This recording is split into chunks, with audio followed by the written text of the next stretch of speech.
It's a goal. Who got the assist? Who got the assist?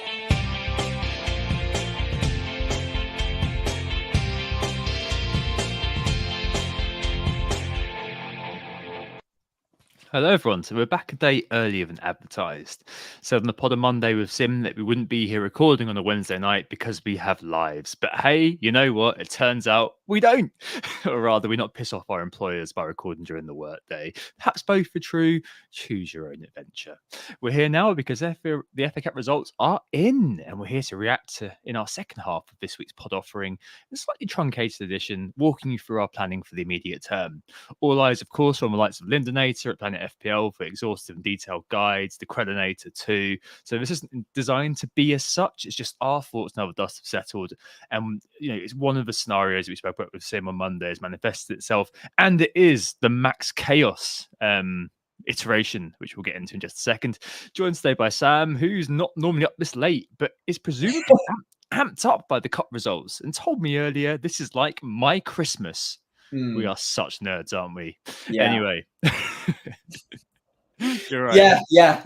It is a bit like Christmas, really, because it's just so interesting with all the moving pieces. And yeah, absolutely love the chaos, embrace it. And it's one of those sort of pivot points in FPL that changes Engage Manager's season. So like you hinted at a minute ago, having maximum chaos means maximum different variants in different scenarios and ways of planning and ways of strategizing. So yeah, all lots of fun to come, and hopefully we'll get into it on this pod.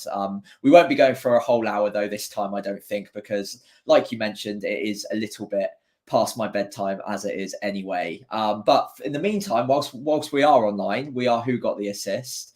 As Tom said, this is part 2 of this week's recording. We'll be looking back at the FA Cup results, what they mean for our team and planning for the short term, but also touching on chip strategy over the next few weeks as well, because I think, again, moving pieces has solidified in our minds what we might be doing with our chips strategy. But again, we'll kind of be mind mapping it live on the show today, so it could get quite interesting.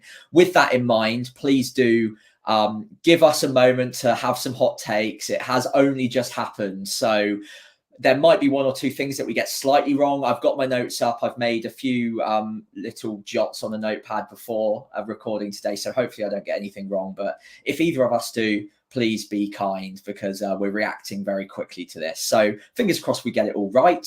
In the meantime, just as a timestamp, it is the end of the FA Cup results. We've got them all in. It's the 28th of Feb, and all of the games have concluded. So with that, shall we start our reaction, Tom? Yeah. And the first thing that really comes to mind for me, and I'm really sorry if this was you, is that I was shocked how many people were hoping for a Leeds win and hoping for easy street. Like I just couldn't understand that, because if you're an engaged FPL manager, Unless surely you're a Leeds fan. yeah, unless you're a Leeds fan or whatever, like surely you this has been signposted for a long time and this is what's going on, right? And I don't remember last season, it swung so nicely with the FA Cup results, and the season ended up on rails. Like there were some things that were different. I mean, there's Wilson versus Isaac in 37. There was Game of Kane over Salah in 38. Mm-hmm. But the differences were really sort of cosmetic, I suppose. And it became so academic. Like as soon as the FA Cup results were in, so this time last year, we all wildcarded immediately because it was so bloody obvious what you were going to do next. Whereas this time, there are so many different avenues open, aren't there, Sam, with the scenario which has come through. And yeah, do you want to just detail exactly what that is for those who are living under a rock? Yeah, so just to summarise, 4 fixtures will go ahead in game week 29, which is the maximum chaos scenario you noted on the pod earlier this week. The 3 that we already knew are Burnley, Brentford, Fulham, Tottenham, and West Ham against Aston Villa. Tonight, we have also gained the additional Luton versus Forest. Obviously, people who wanted to avoid the free hit or forget about planning altogether were hoping Chelsea would jump in there as well. That has not happened. So it looks like we're going to be very bare bones in game week 29, and the planners who have already started moving towards those players that were guaranteed games in game week 29 probably take advantage, or people who just want to embrace the free hit in game week 29 as well. Yeah, and it is very, very bare bones that game week, isn't it?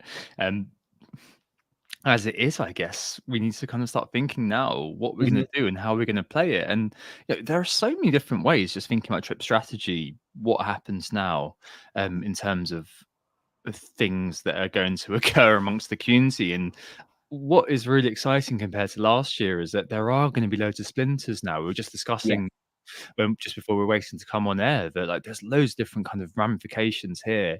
Like I saw that Andy at Let's Talk FPL tonight was saying that free hit 29 was inevitable for Mhm, mhm. and we on the pod have been saying, well, actually, we're not entirely sure about that, even though obviously the door is open. And Sim on Monday made a really good case for free hitting in 29. But for both of us, it's one of those where we could kind of go either way. Even though I've only got 4 players at the moment in that game week 29 as it stands, that was kind of all planned into what I was going to do anyway. Yes, there's going to be a hit or two, but I can get to kind of 8 or 9 while covering Watkins, Tony, Son, and also having Porro, Doughty, and Leno, I think it is, in the defence. And I think that that's going to be enough for me to stave off using that free hit. And maybe I'll be kind of using that free hit more aggressively later on down the line. But yeah, there's loads of different things, aren't there, Sam, people could do? Yeah, absolutely. So, like you mentioned, Andy's already started touting the free hit as inevitable in game week 29. I do understand why it will be popular, by the way. But a few people in the chat are very correctly noting that game week 29 doesn't look that appealing. So, yeah, Paul, you've just highlighted it as well. Waste of a free hit. I don't know. I don't know where I really stand on whether it's a waste or not necessarily, because you're almost guaranteeing a net gain that week if you free hit, because most of us who don't will go in with 8, maybe 9 players, probably with a hit or two to get there. So I think you will get a gain. So I do understand the benefit of the free hit, but with the players on offer in that game week, I think if you can get to the most important ones, so we're looking at your Spurs midfielders, you're probably looking at Bowen, you're looking at Watkins, obviously. There's a few that if you can pad out your side with those types of players, you might get a little red arrow. You might take a little bit of a loss in that specific week, but at the benefit of regaining a free hit at a later date, for example, game week 34, which I think will be the way up for a lot of people, whether to use it in game week 29 in the blank and gain 3 or 4 extra players and avoid the hit, or use it in game week 34, for instance, where you could get a whole team of doublers out, and it looks like the teams that are likely to double that week might not be the most appealing either. So you might not want them for the weeks surrounding 34 either. It might be quite a good way to differentiate yourself from those who free hit in game week 29. So I can see it both ways. Like, obviously, hot takes at the moment, so I don't want to overreact and lock myself into a strategy. But as it stands right now, I think I can probably get to all of the key men for game week 29 with transfers without necessarily needing to free hit. And that appeals to me greatly, because I want to attack game week 34 with everything I've got and go maximum value in that week. Right. And the players around, the players that I'd be looking at in that week, obviously we haven't got confirmed fixtures, but the players that I might be looking at in that game week might not be players I want to hold on to for several weeks. So that's probably my hottest take I'm going to give tonight, but I could easily change my mind come tomorrow morning. And if someone raised a really good point on it, I could absolutely completely pivot. I'll tell you what, I mean, we've been talking about this today, and something that is in my mind now is thinking about what that bench boost looks like. And because that's the ultimate sort of decider potentially for when you use that wild card, right? And using that wild card, as Sim was talking about last week, if you wild card in 30, you've still got the bones of a month and a half until you actually do bench boost. And I was thinking about it, and I sent you a wild card draft earlier on, which featured as kind of the bench crew a few interesting characters. So that would be Richards, who's at Crystal Palace at the moment, who's cost 3.9. So he'd be kind of feasibly kind of a 12th, at one of the 12 to 15. You'd have Branthwaite, Everton, feasibly one of the 12 to 15. And then, like, if you're going to stick with the 3-4-3, McAtee at Sheffield United, 4.4, one of the 3-4-3. What do all 3 of those teams have in common? They're all, according to Ben Crellin, the likeliest to have a double game week in 34. So what you could really think about is that you could go with a bare bones wildcard into quite a bare bones team, i.e. that the bench, you don't kind of put too much into it with doubling players of that ilk. Wildcard and 34 potentially is what I'm kind of wildcard for a bench boost and 34 potentially is what I'm sort of thinking about right now, because I've bought those cheap players for a double game week. Obviously, I'm going to probably run through 29 now at the very least and then figure it out. And then 37, which has been advertised as rotation hell. I don't think it's ever that bad. I do think that, you know, there's lots of ways around that, particularly surrounding single game week players, using them effectively. Past years, I've only wildcarded with maybe kind of, I think probably about 10 doublers, something like that. And it's been fine because I've had kind of solid single game weekers, high quality single game weekers also in the mix. So it might be that 34 may end up being, because of the personnel who are available to buy in, that could be the optimal bench boost solution right now. I'm really thinking about that because of those sort of crappy players who are likely to have double, with all due respect. I could have them all double that week and kind of just forget about them, because I'm already focusing on the kind of the core 11.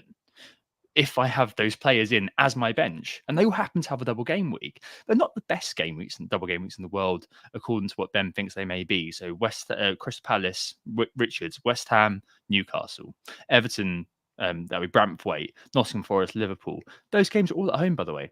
Sheffield United, Burnley, and Man United. So, I mean, if that did come to pass, that wouldn't be too bad at all, would it? So, you know, it's something that I've really started to think about, and already something that may sort of interest me, especially when it comes to 37, using that free hit then. Or even, Sam, we were talking about this earlier on, if that free hit maybe doesn't need to be used, using it in game week 38, which I know that FPL Discomfort, Kieran was talking to me about last week, it means.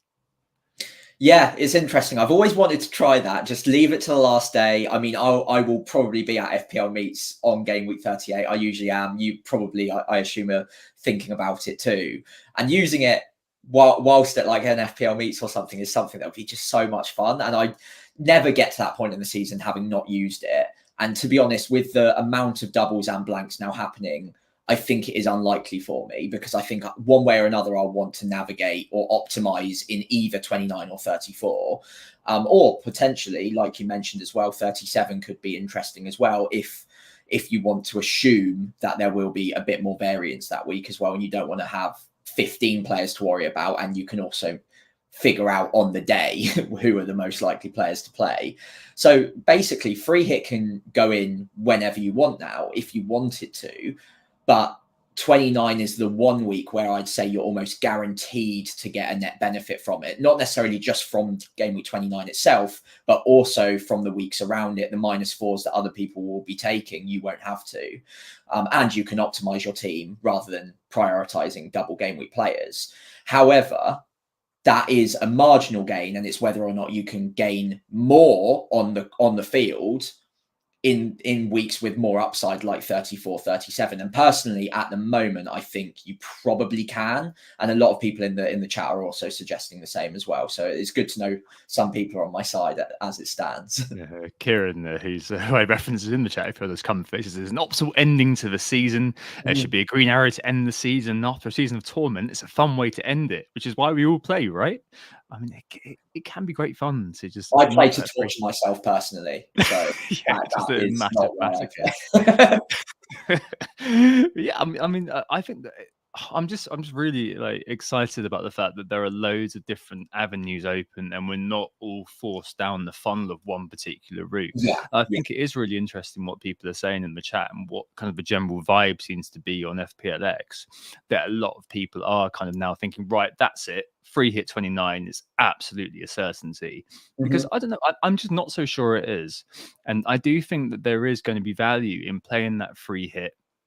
I know it's a simplistic kind of way of looking at it, but playing that free hit offensively rather than defensively. As you said earlier on, yes, it's a guaranteed green arrow. We all know that. We can all see that. And it does curtail some of the hit taking that's going to occur around this sort of time.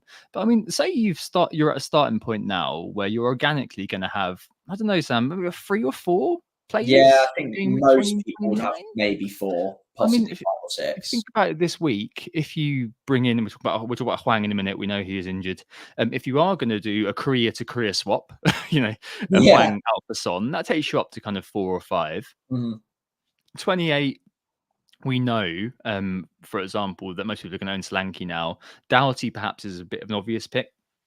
If you do if you kind of look at that double game week and think, well, the Bournemouth midfield is going to be a bit of a rotation risk. Do I really want any kind of Luton defenders? Is there going to be space, any room at the inn for a Morris, or if he's fit, Adebayo? Maybe not. I mean, I know you were looking at Neto, but I mean, really, is there going to be that much sort of interest beyond that in the defence? So Mm. you buy in a game week 29 friendly player this week. We're both looking at Son for Hwang. Yeah. And then 28, you just think, you know what, I'm going to captain Solanke, probably have Doughty. In your case, buy Doughty. Stick to kind of having quite a low-fi approach to that. Buy another Game Week 29 friendly player.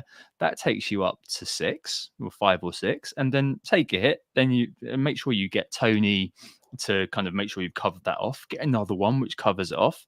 And I think you're probably going to be okay having Yeah. 7 or 8 players for that week. I mean, yes, people are going to get green arrows on you on basically appearance alone, but I don't think there's going to be the utility, the value in playing that free hit chip at the moment in that week compared to playing it in a double, Mm. regardless of what that double is going to be. I think for me, I am looking very strongly now at wildcarding at some point, maybe even directly out of whatever I end up with in game week 29 into 30, with the idea being that I take it straight to 34 and bench boost then, depending on where the fixtures fall. But having a very cheap bench that all happen to double in 34, regardless of how many single game weekers I actually have as part of my main team and whatever kind of what teams kind of end up blanking that week as well, because of course that is the FA Cup quarterfinals, isn't it? Mm. But I think there's so many different ways you can play this, and I think that ultimately is what's really good about this, that it's not as easy as I said at the very start. I was astonished that so many people wanted it to be. Yeah, it's a great point. And not to change subjects or anything, but Nathan also brought something up in the chat that you touched on as well, with Game Week 28 in mind. I think what could be interesting, I think we're both assuming, by the way, that Solanke will be fine. And we don't know at the moment. There is an MRI scan, but as far as I'm concerned, that's pretty standard procedure for any sort of knock in professional football at this point. So I think we're hoping he's fit even for Game Week 27. However, if let's assume a worst case scenario happens and Solanke is out for Game Week 28 as well, I think we all just jump on Morris, and then we've got a doubler in Game Week 28 anyway, and then we've got a player in 29 too, and he's on penalties. So that probably would be the simple solution there if Solanke did end up being out. However, I think it is pretty unlikely. What it does mean, though, for anyone, like you said, anyone that's not looking at free hitting in 29, it means that 28 is probably not a major attack week, like you hinted at. And that is probably not the worst thing. I don't think it like, obviously Bournemouth have got 2 great home fixtures there, but outside of Solanke, where a lot of the upside occurs, picking a Bournemouth attacking asset is not easy at the moment. There's a lot of rotation. Obviously, a lot of players are coming back into the fold at the moment. And defensively, it's Senesi who could easily end up getting himself banned by that point, or at least for one of the games. And Neto, who, again, keeper transfers just don't inspire that much confidence anyway. So maybe it's a week that you just don't need to attack that hard. Get the essential players like you mentioned, and not go too much further than that. It's not going to hurt you too much, is it? I mean, yes, I suspect there's going to be kind of pockets of players, especially with the nature of FPLX and the engaged community as it is. Witness Hwang from nowhere getting to kind of, I can't remember what it was in the end, so that kind of 20-30% effective ownership from nowhere the week before. And we can see that kind of happening. But apart from Solanke and maybe Doughty, I can't really see the bandwagon being absolutely off the rails for any individual player. Like if Milos Kerkez suddenly becomes the must own on FPLX, even if the forces of Andy, Raptor, and co all combine, I can't see a bandwagon getting that huge for those players at that time. So I think you're probably right. And I think that there's definitely kind of a reduced reduced sense of concern, I think we're going to say, for me, on that game week. In terms of the rotation, I think that because Bournemouth don't have the game week in game week 29 now, I think that may well reduce it. But there are still players coming back. There are still players who may kind of slightly crowd the space. Like, I really like Tavernier. I think that he would be a really interesting sort of pickup for that week, just as a high variance of individual. Like, does love long shot, as we saw against Man City. It wouldn't take him much for him to get a goal in that game. Does have it in his locker. And maybe he'd be one that you would punt. But I think if you are looking to run through 29 rather than play the free hit that week, then I think that you just eschew that and you just kind of go for something a bit more kind of 29 friendly and 28. Yeah. Probably helped a lot by the fact that West Ham have Burnley. So Yeah, Kudus or good shout. Bowen would probably be absolutely fine to bring in. And I know that Bournemouth have got Sheffield United and Luton. Mhm. I think those are obviously fantastic fixtures, but what's to say that, as we've kind of referenced with the rotation risk, that you wouldn't see a Bournemouth player play one game, bench for the second one in midfield. Anyone other than Slanky, you would have some questions about that. So what's to say that a Bowen or a Kudus or even a Paquetá, if you want to go there for the penalties, wouldn't be able to do something that in that game. Aston Villa versus Spurs as well, definitely worth mentioning too. And we will mention it more in next week's pod. But that game is huge. I'm really looking forward to that one. Actually, I'm so glad that it's on Sky Sports, because that could be, a potential Champions League 6-pointer. Yeah. So again, you could attack that fixture. If you're buying Son, you could add Maddison, or you could add a flavour of the week Douglas Luiz, or even Legon Bailey, and be okay with that.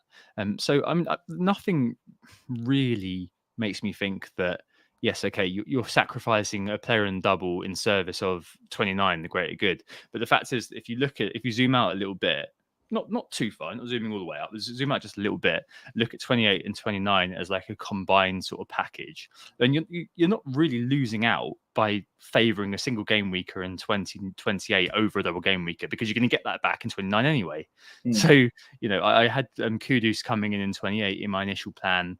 Could be Bowen, but probably Kudus. We'll need to see. I need to see, especially if I'm buying Son this week.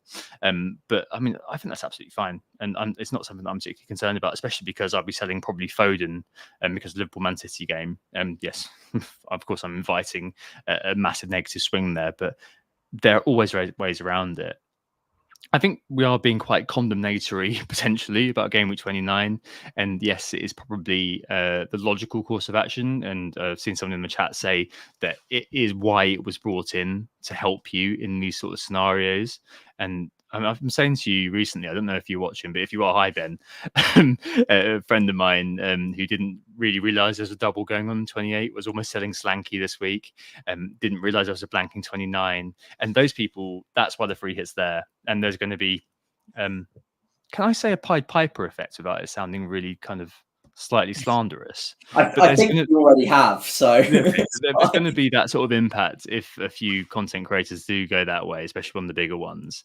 My feeling is that hopefully there will be gains to be made, because the opportunity isn't as big, the value isn't as big with free hitting in 29 compared to free hitting later on in the season. So yeah, that's my way basically of saying that I still think free hit 29 is better. But I mean, can you understand why people are going that way?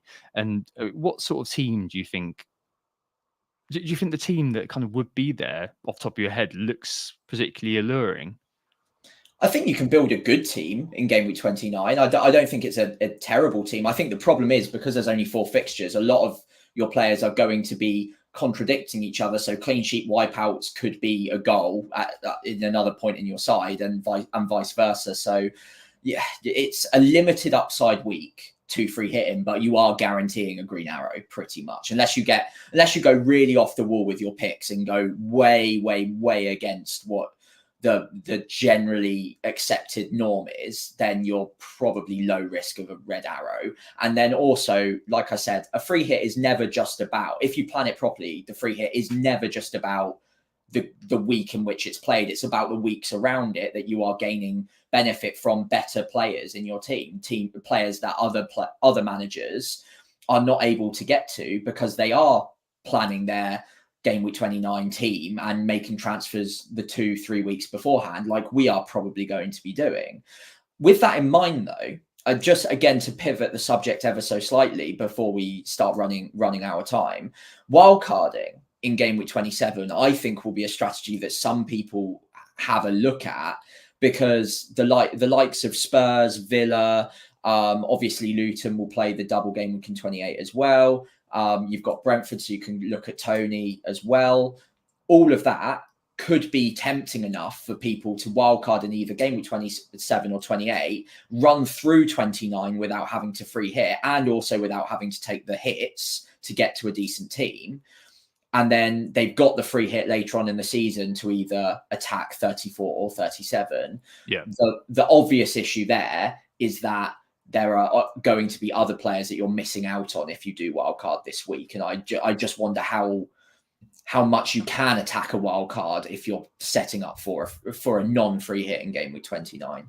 But I mean, there is another way of looking at it, Sam, as we've discussed ad nauseam this week, which is that you wildcard into a team which is basically going to set you up for the rest of the season in some ways. Yeah. So you'd go with Salah, Son, Saka, Palmer, I guess, would be kind of your kind of cheapy guy, and then Watkins, Solanke, Haaland. That would be your front seven for the rest of the season. Fill in the gaps in the defense, the goalkeeper, and things like that. Get that team in, get it in place right now. Use the free hit for 29 just to kind of deal with the fact that your team isn't quite set up for that.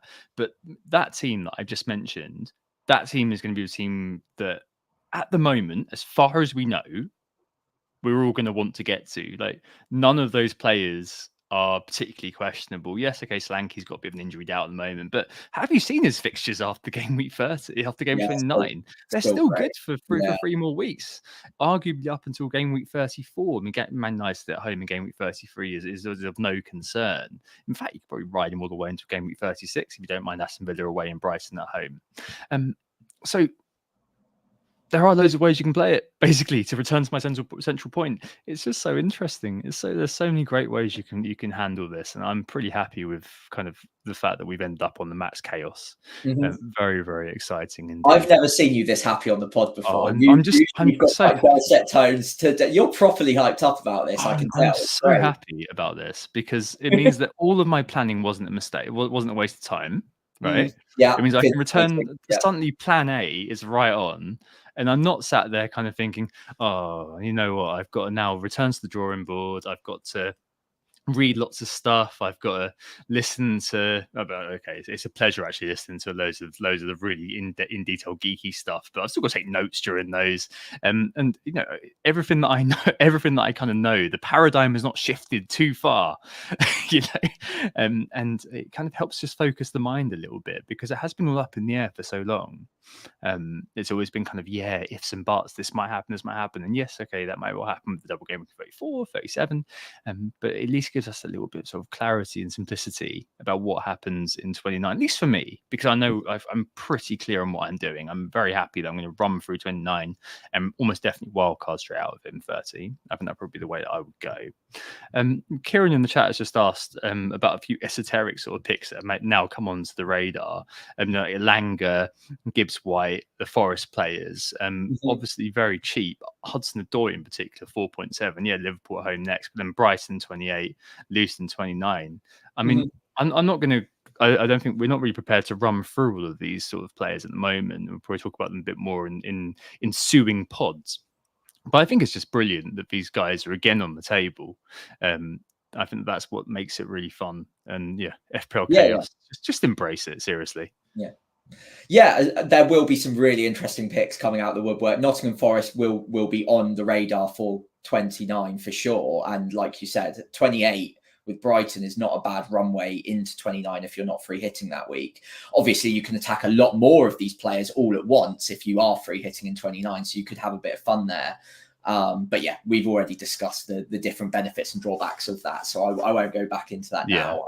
Just a quick word. I think this is the most people we've ever had watching along live, so thank you all if you are watching live. 67 of you as it stands, so we do really appreciate it. It makes the late stream very much worth it, so thank you. If you could leave a like, and if you're not subscribed, if you could do so, that'd be great. But I won't ask again, I promise. Yeah, please do, just to make Sam staying up all worth it. I'm trying to convince him to do normal adult hours, right?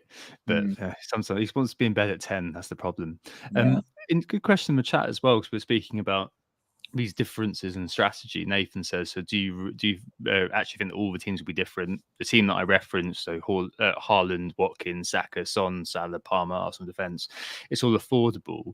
I think what's important really is the deployment of when you get to that team. That is where the interest sort of lies. And kind of the immediate period versus the later payoff is where these sort of things differ, because people are going to use kind of strategically important options like chips now versus others are going to hold them and hopefully make the most of the opportunity which is later down the road.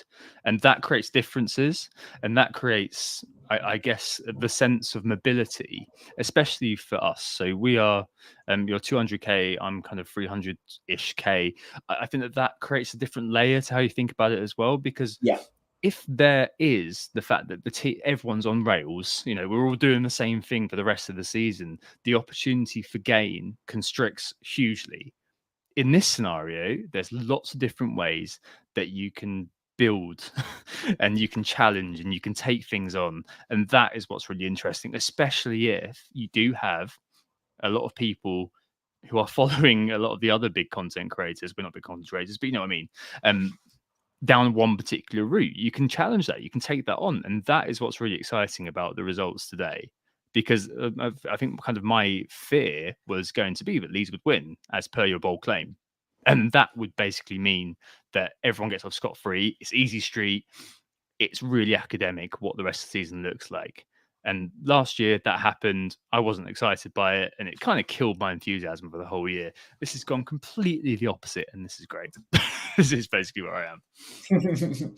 Yeah, absolutely. And like Nathan says as well, there is an argument against it because they are the ones that are hurting our rank week in, week out. But I think you can always go against any given player for a short amount of time and hope that whatever you do to go against them can work out. It's not like all of these players score every single week, even though it might seem like that in some cases. Saka specifically at the moment, he's scoring every week, but that doesn't go on forever. And more often than not, players return about 50 to 60% of matches at most. So you can go against them and get lucky at times. So yeah, there's always different ways of attacking the back few weeks of the season. And if you want to make quick gains from a lower rank than even where we're at, then challenging what is the meta, what is the template team will be important to do at least some stage, and taking those moments and taking advantage of those moments rather. I don't know if there's any more chip strategy or anything like that you want to talk about based on the results tonight, or I think we had a couple of other points regarding our own teams and specific injuries, things that might have popped up, and the captaincy debate as well, if you wanted to go into that quickly. Yep. So obviously today, FPL Fred said earlier on that Hwang got injured during the game. Yeah, I think looks obviously like Harry as well. Yeah, he won't be back from next game. He's definitely out, I believe. Yeah, I would wait for news. Oh, there might have been like a quote after the match already whilst we're streaming, to be fair. I imagine he is out though. But that, for me, that kind of makes what was previously quite a difficult sort of conundrum really, really easy. Like I've got Gordon, Palmer, and Hwang, and alongside Saka and Foden, who aren't being sold. So selling Hwang almost definitely for Son, because I've got the money to do so. Obviously, that's very kind of hashtag team specific. But doing that is absolutely fine. I do have a little bit of a feeling about Maddison, actually. Slowly getting back into it. Decent underlying numbers, obviously assist heavy over the last couple of games, but not quite kind of got there. But yeah, I mean, Did you sent me it the other day, didn't you? The some of Son's numbers since he's come. Obviously, admittedly, it's only been kind of one Why big one half? game, but there are potentially some concerns about him. But I think that he's probably the one I'd go with. Yeah, I mean, I'm also thinking Hwang to Son at the moment is the simple move, but there are others. There, Bowen, obviously, Douglas Luiz, Bailey, and like you said, the other Spurs boys as well. If you don't already have Richarlison, for example, he'll be tempting. And if you've not got loads of money stored up, those will be more achievable routes than Hwang to Son, because you obviously need a bit of budget to make that move. Luckily, I think a lot of us do have that budget because most of us don't have Salah and Haaland at the same time. So that won't be a problem for most. And there will be other transfers people want to make as well. So Estupiñán in my team is an issue that just won't quit. So yeah, I think for me personally, Son is the most likely candidate, but there are others. But if you want to avoid a free hit in 29, it probably needs to be from one of those 8 teams that have the fixture going ahead. And Spurs and probably Villa are the two, alongside maybe Bowen at West Ham, are probably the ones that you're most likely to have your eye on at this point, because they've got not just good fixtures in 29, but also fixtures running up to 29 as well. The only thing that I'm kind of considering is if I get Maddison over Son, then I can afford to get Bowen over Kudus in 28. That might be something. I've just seen that Gary O'Neill said that I'd be amazed if he plays this weekend on Hwang, which I think is probably that's pretty definitive. Yeah, the door closing on Hwang there. That went well, didn't it?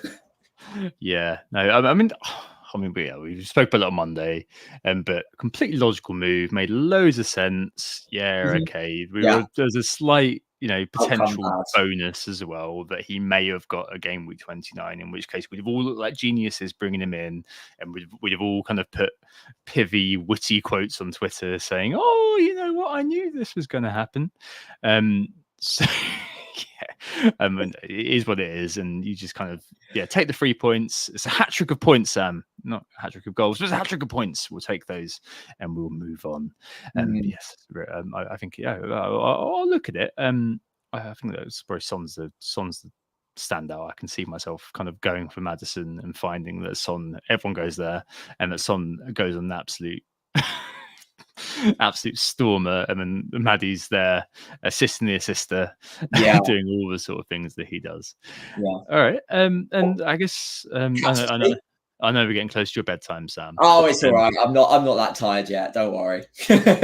Okay.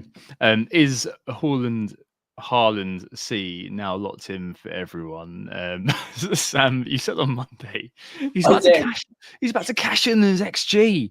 I nearly went and clipped that the other day when he went and did that. I thought it's just too obvious, because he was going to. Obviously, he was. It's Haaland. Like he's not going to stay under the radar for long. Yeah, a few listeners such as Joe Robertson on X have pointed out that you were dead right with the 5 goals. Pep keeps taking him off before he scores the 6th, trying to make sure that Messi record remains intact.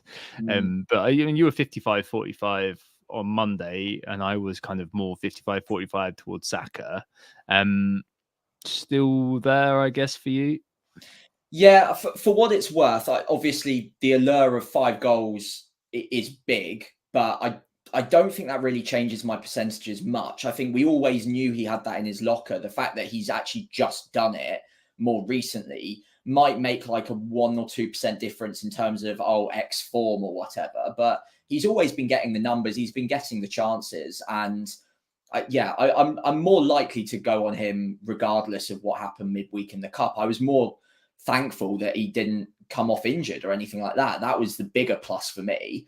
But obviously 5 goals is great. It's a reminder to everyone what he is capable of. But Saka in his own right is also a good shout. Sheffield United are not a good team, and Saka is in phenomenal form, as well as Arsenal, blowing teams away. On that note, very quickly, circling back to Haaland, I mentioned to you that I wanted to bring this up on the pod, but I think with Man City in mind, they've been adopting quite a conservative approach recently, like seeing out games 1-0, 2-0 where possible. And that is something we've seen from them around this period in the season in years gone past when they've defended their title before.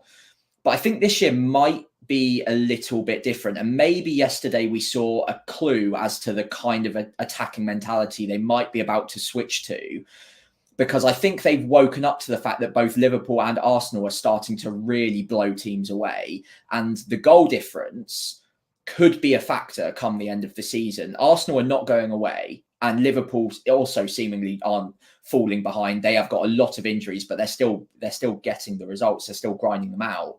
And I think that a lot of their players will be back soon anyway.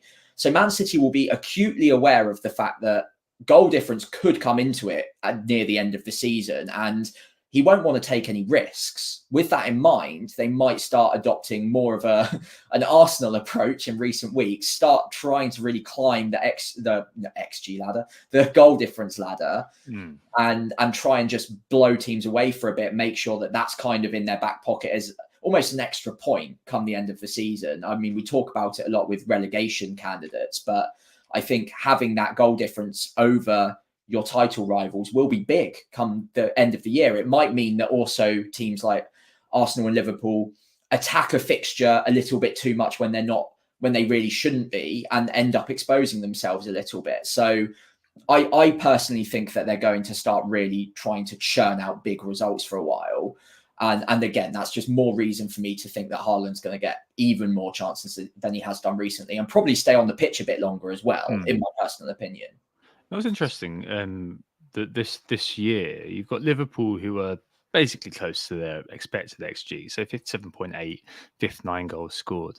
Arsenal and Man City are kind of tracking each other in terms of underperformance. So 53 XG for Arsenal, 60 goals scored, near enough 52 for City, and 58 scored. So 6 and 7 underperformances. Whatever we did in Dubai seems to have completely reinvigorated the team. And remember that there were these, I guess it led to the really boring kind of Neville-led trope that we need Arsenal to sign a striker. But like since that time, the handbrake has really come off. And perhaps, yeah, you're right that City need to observe that and do something about it. And if you look to kind of the shorter term XG to goals scored, I suspect you probably see Arsenal kind of straight right up there, really, in terms of how they've started to transition away from that sort of notion of complete control. Remember, we were looking at Saka a little while back and Arsenal a little while back and thinking, well, Saka's just kind of drip feeding the points through. The narrative was all about how Odegaard wasn't quite at the races in terms of producing, creating chances. And now that's been completely blown out of the water. And I think that, if we see kind of that replicated by City over the next few weeks, starting with Man United at home, then I think that we could be in for a really interesting time. I do think it's still close between Saka and Haaland. I had to think about that. Just to get that right. If you haven't been listening, if it's your first time logging in, I have been told off for calling Haaland Haaland. It's annoyed a few people, so I've had to kind of try to redress that. I think it'd be really fascinating to see what happens going forward. I really do. I'm really interested to see where we go with it. The big thing, I guess, with not going with Haaland this week is the what if. So if you don't captain him for the Man United game, he goes off and scores a hat-trick again, like he did last year, and you've gone with Saka. It's kind of talisman theory, right? So Man City, goals scored, where's it likely to come from? It's likely to come from Haaland. Arsenal, yes, likeliest to be Saka at the moment in terms of the goal contributions, but the points are more spread around. Like Martinelli is now stepping up again on the other flank. You've got Trossard in the equation. You've got Havertz in the equation. You've got Gabriel in the equation as well.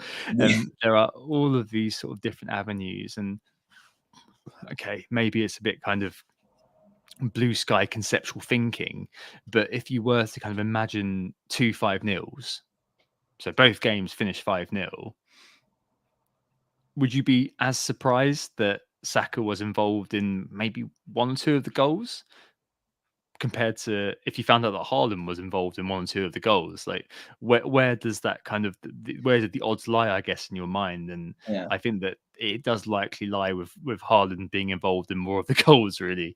And Yeah. given how United are, I mean, FPL Salah posted the clean sheet odds recently, and it's incredible that Man City are second for in a Manchester derby coming up for having a clean sheet this week, behind Arsenal, of course.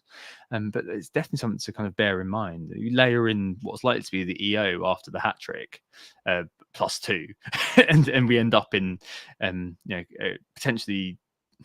I know it's quite conservative with a small c, obviously, but you end up in kind of season-ending territory if it all goes wrong for you, I suppose.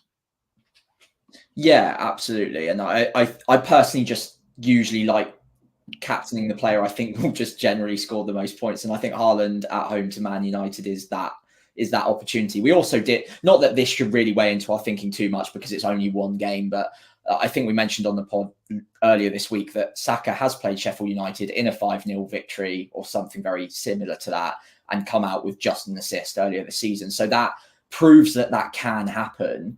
And that at times he can be more peripheral than Haaland is. Fundamentally, everything that City do is built towards him scoring goals. So yeah, that's not to say that Saka can't outscore him this week, because he absolutely can. I just think if we played this combination of fixtures 100 times, I would say Haaland comes out as the higher scorer of the two, slightly over 50%, and that is why I would be going with Haaland this week personally. Yeah, the risk factor is obviously there for you, though. So if you've got a big risk appetite, or even a slightly kind of large risk appetite, the gamble you might want to take is that the likely EO vacuum is going to be there. After the 5 goals, I suspect it's going to be more potent than it was at the start of the week. Mm-hmm. But you bet on another performance like Bournemouth, where he gets an assist, looks a bit anemic, gets taken off in the 75th minute, and then you bet that Saka gets a goal and assist, and you're done. That's kind of where you are with the outcome bias thought process. But I wouldn't kind of put too much stock in your imagination. It's all got to be about the cold hard facts, hasn't it, here?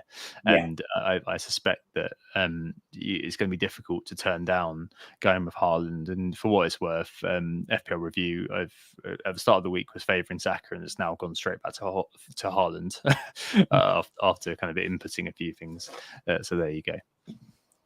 Yeah, absolutely. And I just want to shout out in the chat as well, there's a mention of potentially, and I don't know how true or not this could be, but Bournemouth and Crystal Palace could have their fixture moved to game week 29. I don't know anything about that. So I will leave that to the wise minds of Ben Crellin and James from Planet. So go check them out, and I'm sure that they can fill us in on that and tell us whether or not there is any reality to that situation. But for the time being, we've come in straight after the games here, haven't looked at that, so apologies if we've missed anything there, but I wasn't aware that is a possibility. I will be listening to them in the morning and figuring out whether it is, and I think that's probably the end of that matter for the time being, I'm afraid. Yeah. We can't offer any comment because we have no expertise when it comes to the schedule. That's very much for James and very much for as much as we pretend to. Not for us. Right. Any other business, Sam? No, not really. I think that's probably it for now. Obviously, we'll both lock in our teams over on Twitter, X, whatever you want to call it, later on this week. I think it's fairly safe to say neither of us are on a wild card as it stands, just to confirm that for now. And if we were to lock in right now, we're absolutely not committed. But if we were to lock in a strategy, I think we're both probably looking at trying to avoid free hit 29, but that is definitely not a committal response at the moment, is it? No. I think that we're both quite minded to go without 29 as it stands. I mean, okay. If that sort of edge piece reality comes in, that Bournemouth and Palace do get their game rescheduled into 29, which I guess is a possible. I remember Sam was saying, James was saying that's a possibility. That maybe that kind of slightly changes the equation, but not really, because we both got Slanky anyway. Yeah. Am I going to be buying anyone else? Maybe I'd be looking at.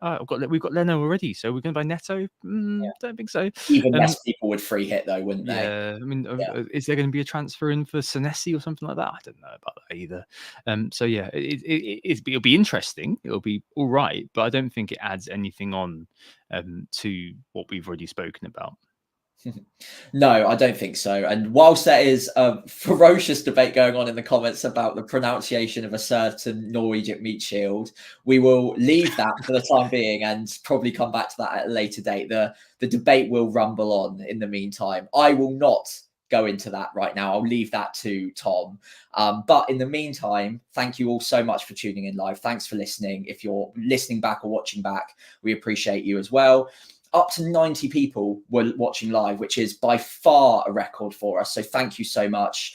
If you have engaged with us, if you're watching live, thank you. Really appreciate that. In the meantime, we have been Who Got the Assist. You can find us on X at WGTA_FPL, and I'm over there at FPL Pricey. And Instagram and Threads, it's WGTA.FPL. Again, I'm just FPL Pricey on there. If you did enjoy the pod, if you could follow us on the socials, give us a 5-star rating if you're listening along on Spotify, iTunes, wherever. And for one final time, if you're watching this far, then please do consider leaving a like and subscribing to the channel. Again, all of these things really do help us get out there and reach as many FPL managers as possible. Yeah, thanks for staying up, Sam. And yeah, thanks everybody for who's watching live, and thanks to all those who are listening and watching back. We really appreciate you hugely. Here's a live long and prosper sign for you. We hope you enjoyed the pod. We hope we assist you make plans the next couple of weeks. I'm off for another beer and study the fixtures a little bit, and hope FPL Review updates itself soon so I can copy that. I'm kidding. But yeah, we'll speak to you on Monday. Have a very good weekend. We'll be live during the game about half time during the Monday game. Okay, speak then. Oh, it's a goal. Who got the assist? Who got the assist?